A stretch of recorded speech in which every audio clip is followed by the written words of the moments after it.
Actually কালকে আদিত্যর birthday গেছে, ঠিক আছে। এবার যথারীতি আমি জানতাম না, আমি পরে জেনেছি, আর পরে জেনে বলেওছি। তো কালকে আজ আমাদের দেখা করার সম্ভব হয়নি, আর অনেকদিন ধরেই আমাদের একটা দেখা করা হচ্ছে না দুজনেরই। ওর এক্সাম পড়ে যাচ্ছে বা আমার কিছু, আমরা লাস্ট কাঁচরাপাড়ায় গেছিলাম কিছু একটা চা খেতে নর্মালি। তো আজকে হঠাৎ করে হালি শহরে আসার পর ও বললো যে এখানে একটা ক্যাফে আছে, অনেকদিন ধরেই আমরা শুনেছি, চলো ক্যাফেটায় যাই। তা হেভি টেস্ট তো আছেই, আর অ্যাম্বিয়েন্সটা তোমরা জাস্ট দেখো। অ্যাম্বিয়েন্সটা কিন্তু মানে মোটামুটি ভীষণই সুন্দর একটা অ্যাম্বিয়েন্স, ঠিক আছে। আমরা পরে আরও অ্যাম্বিয়েন্স দেখাবো। তো ও এখন আজকে আমরা মোমোটাই ট্রাই করছি। ও বলছে তো মোমোটা ভীষণ ভালো হয়েছে, স্টার্টার হিসাবে, ঠিক আছে সব একদম পারফেক্ট। সায়নদা এখন এখানের মোমো ট্রাই করছে ফর দ্য ফার্স্ট টাইম। তো সায়নদা কেমন লেগেছে তোমার? খুবই ভালো। আদিত্য বললো, আমি ভাবছিলাম যে ওদের মোমো বোধহয় ভালোবাসে, হয়তো এমনিই বলছে, মানে ভালো তাও হয়তো মানে যে যেটা ভালোবাসে হয় না, যে সে সেটা একটু নিয়ে। হ্যাঁ হ্যাঁ হ্যাঁ, এক্স্যাক্টলি। আমি ওরকমই ভাবলাম, কিন্তু আমি যখন ট্রাই করছি ভীষণ ভালো, ওয়ান্ডারফুল। আমি সাজেস্ট করবো তোমরা সবাই আসো এখানে খাও।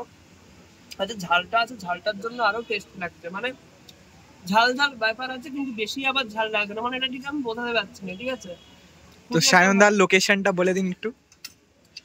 লোকেশনটা কোথায়? হালি শহরে ক্রেক পার্কের আগেই পড়বে, হ্যাঁ, মানে রামপ্রসাদ ঘাটটার দিক থেকে সোজা যেতে থাকলেই পড়বে একদম, হ্যাঁ। কেউই চেনে, আপনারা দেখতেই পারবেন, প্রথমেই লাগানো আছে ওদের অ্যাম্বিয়েন্সের ইয়েটা। হ্যাঁ, এবং ভীষণ সুন্দর অ্যাম্বিয়েন্স, আমরা দেখাবো অ্যাম্বিয়েন্স পুরোটা, তোমরা দেখবে ভীষণ সুন্দর অ্যাম্বিয়েন্স।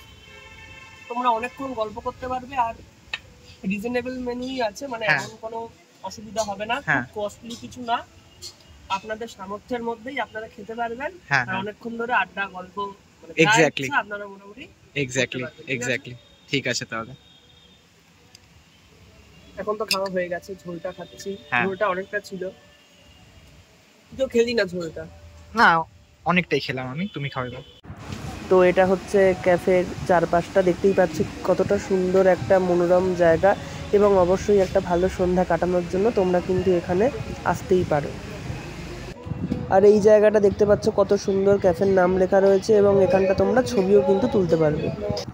গাইস, তো আবার আমরা ক্রেক পার্কে চলে এসেছি চা খেতে। আমরা ওখানে চাটা খেতে পারতাম, কিন্তু কেন খেলাম না জানো? তোমাদেরকে এখানে আরেকটা ক্যাফে আছে, ওটা দেখাবো বলেই আমরা খাইনি, মানে ওখানে আমরা খেয়ে নিতেই পারতাম। আমরা দেখো কোন জায়গাটা রয়েছে, তাহলেই বুঝতে পারবে যে কেন বলছি। তো এই জায়গাটা তো তোমরা চেনোই, এটাকে আমরা ক্রেক পার্ক বলি ছোটবেলা থেকে। তো আমরা চলে এসেছি এখানে, এটা ওই বিপিন বিহারী গাঙ্গুলি পার্কেই আছে, ওটারই একটা ক্যাফে বলতে পারো ওখানে। তো বেশি দূর ব্লগটা এগোবে না, হুট করেই শেষ হয়ে যাবে, তোমরা দেখতে থাকো, আর কিছুটাই আছে। তো আমরা আজকে এখানে একটা দারুণ অ্যাম্বিয়েন্স তো আছেই, অ্যাম্বিয়েন্সটা দেখিয়ে দিচ্ছি গাইস। যেটা বলা সেটা ও দেখাচ্ছে जाके या वीडियो केवाईसी से केवाईसी अपडेट कराओ, खाता होगा एक्टिव एकदम फ्री।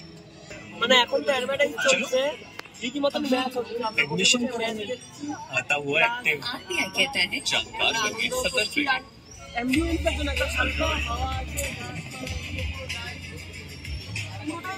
মানে আপনারা এসে মোটামুটি সারা সন্ধ্যা থেকে রাত্রি অবধি কেটে যাবে। আরেকজন আমার বন্ধু আসছে, ওকে বলেছি আসতে, অন দা ওয়ে, ও চাটাও আমরা রাখলাম, এসে গেছে। তো ওই যে এসে গেছে।